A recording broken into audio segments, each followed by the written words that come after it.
Good evening once again, YouTube. It's me once again, Hell's Unicorn, reporting to you live this evening from the murky, swampy forests of William Penn's eastern boundaries.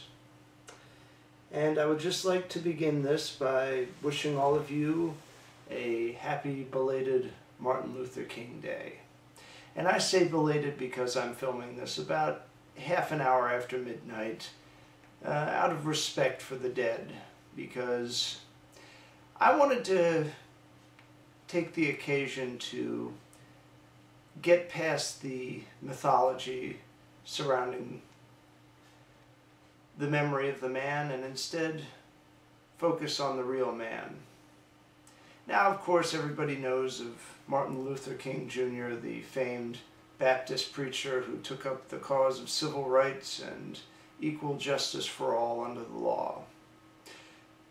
Most also remember the famed Vietnam War protester, but less remember the famed big government / socialism advocate. Now, these three things in particular I could maybe in some sense excuse. The first one is not really so much excusable, it's more commendable. I think that the idea of all citizens of a nation being treated equally under the law is not only something that's good, it's something that's required of any government.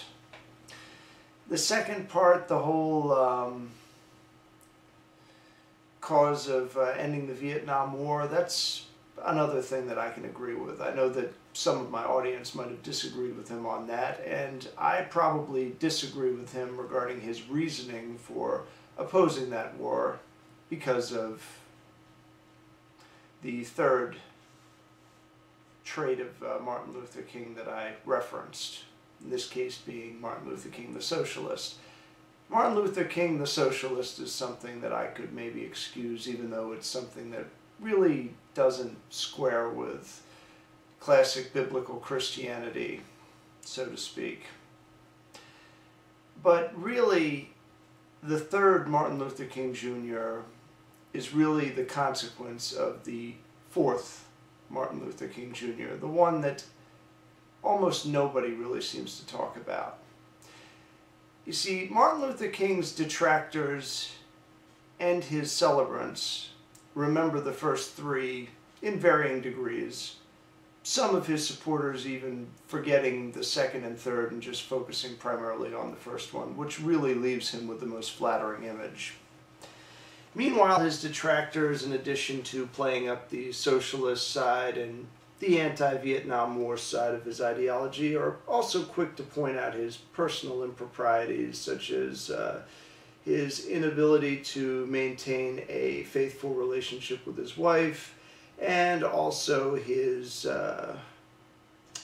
somewhat dubious record as a speechwriter, so to speak. There's been several cases of, several accusations, I should say, of plagiarism that have been launched against Martin Luther King Jr., particularly his famous I Have a Dream speech, which I've provided a link in the sidebar, was originally written by somebody else. Now, I can even accept the idea that it's commonplace for Baptist preachers to share their work and claim it as their own via some form of collective ownership of all pastors within all the various Congregationalist model Baptist churches in the South. I'll accept that as an argument. I'll accept everything that I've just referenced as valid. But we still come back now to the fourth Martin Luther King, the one that I've been sort of hinting at here. And that is Martin Luther King Jr., the heretic. Again, this is something that very rarely gets brought up outside of the most conservative of Christian quarters, so to speak. Nobody likes to discuss Martin Luther King Jr., the anti-Trinitarian, the Arian heretic who believes that the deity of Christ is a ridiculous mystery religion lie. Martin Luther King Jr., the person who blasts the concept of salvation via grace as we know it. Martin Luther King, the man who refers to Christianity as being one of many different mystery religions to come out of the ancient Middle East world, so to speak, along with all the other various religions that came out of there that practiced such things as human sacrifice, heathen orgies, and all other sorts of good stuff that Christianity had no part in. It's really nice to have a person that goes around claiming to be a minister of God and yet who can't help but blaspheme God, the Father, the Son, and the Holy Spirit at just about every turn. And again, I've provided links in the sidebar. Feel free to visit them and find out for yourself. Never take anything based on anyone's word. That's one thing that William Cooper and I agree very strongly on. We kind of part ways regarding the whole UFO stuff, but on that particular area we're in pretty close agreement. So many of you might ask, well, what's the big deal? You know, I mean, this is probably something that's pretty commonplace amongst ministers. I would agree with you there, particularly insofar as Congregationalist-style churches go, because there isn't really a controlling authority to speak of. The pastor is basically his own pope.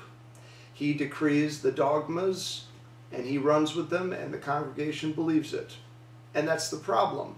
If you are a person that accepts biblical Christianity, and I know not all of my audience does, so you don't really have to take what I'm saying to heart. You can decide to view Martin Luther King Jr. favorably or unfavorably based on the other three criterion.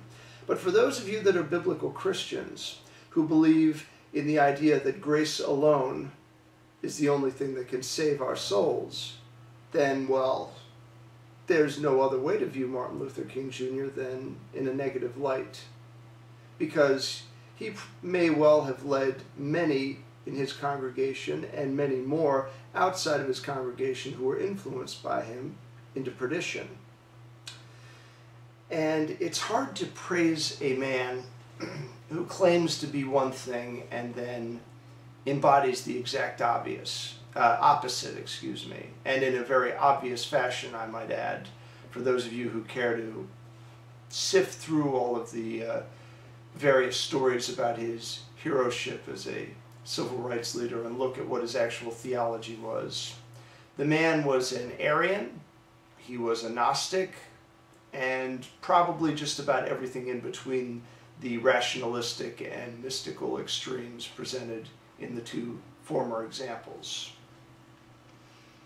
So feel free to debate this amongst yourselves, and feel free to tell me if you disagree with me on this.